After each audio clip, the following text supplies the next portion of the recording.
Това е добре познатата ви плазмена добавка или така наречения плазмен елексир, който е 400 мл.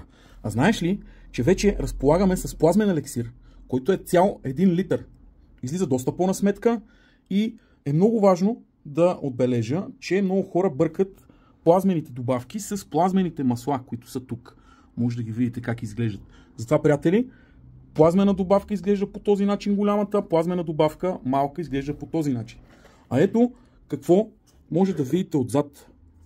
Ето прословутите тестове, които правим и ние. Те са общо приети от цялата маслена гилдия, така да го кажем. Може да видите как стабилизира. Това на нещо намалява триенето до 53% плазмения елексир. Като тук може да видите, това е без използване на плазма и тук с използване на плазма. Показвали сме ви го наяве този тест. Този тест важи. В смисъл, тези резултати важат и при плазмените масла. За плазмените масла не е необходимо да добавяте плазмена добавка. Но ако имате стандартно масло, няма проблем да добавите. И тук е много важно да отбележа, че плазмената добавка трябва да бъде с правилната консистенция. Правилното количество трябва да бъде сложено в маслото.